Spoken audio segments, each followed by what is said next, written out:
সারা পৃথিবীর মানুষ, পৃথিবীতে যত দেশ আছে তারা কিন্তু বাংলাদেশ সম্পর্কে জানে। বাংলাদেশ যে একটা উন্নয়নশীল দেশ, তারা ধীরে ধীরে উন্নত করছিল সেটাও তারা জানে। তারা এখন বাংলাদেশ সম্পর্কে কি ভাবছে ছাড়ুন, এই যে উন্নত দেশগুলো কি ভাবছে সেটা বড় কথা নয়, কিন্তু যাদের সঙ্গে বন্ধুত্ব করতে চলেছে এই বাংলাদেশ, ভারতের সঙ্গে শত্রুতা বাড়িয়ে পাকিস্তানের সঙ্গে বন্ধুত্ব করতে চলেছে, পাকিস্তানের একেবারে পীড়িতের ভাই হয়ে যাচ্ছে।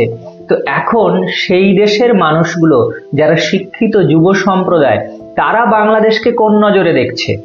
তারা বাংলাদেশকে এতদিন কিন্তু উদাহরণ দিত যে বাংলাদেশ কত উন্নত হয়ে গেছে, কিন্তু আমাদের পাকিস্তান একটুও উন্নত হতে পারেনি। পাকিস্তান এখনো বিভিন্ন দেশের কাছে ভিক্ষে করে বেড়াচ্ছে, ভিক্ষার থালা ধরে।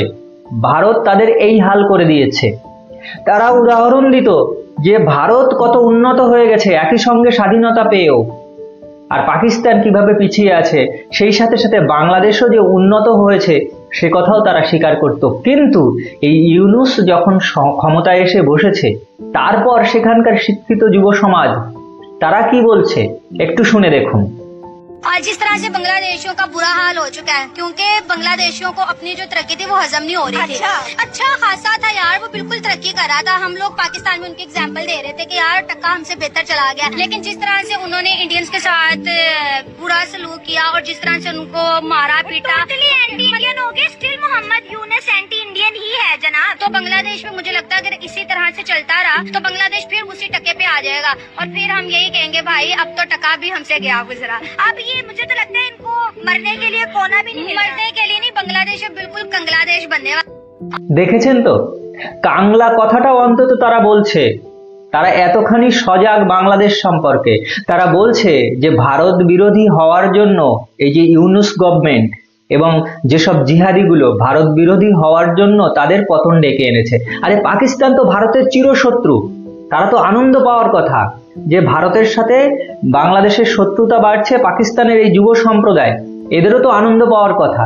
কিন্তু না, তারা কিন্তু খেয়াল রাখে, তারা বোঝে, তারা শিক্ষিত হয়েছে, তারা বুঝতে পারছে যে ভারতের সঙ্গে বিরোধিতা করলে কি হাল হয়, তারা জানে।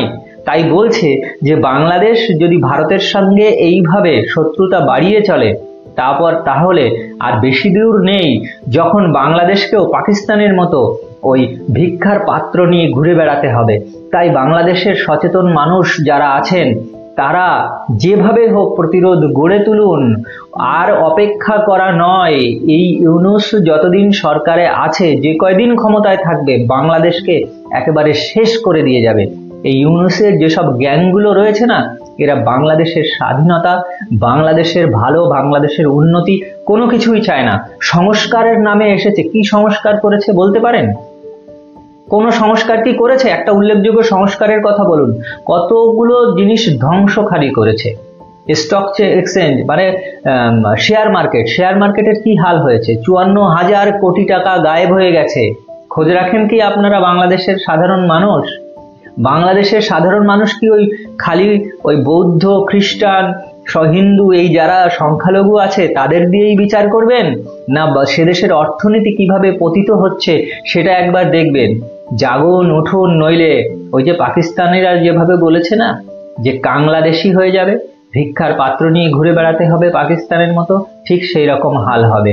তাই সাধারণ মানুষ জেগে উঠুন, ভালো থাকুন, সুস্থ থাকুন। জয় হিন্দ, বন্দে মাতরম।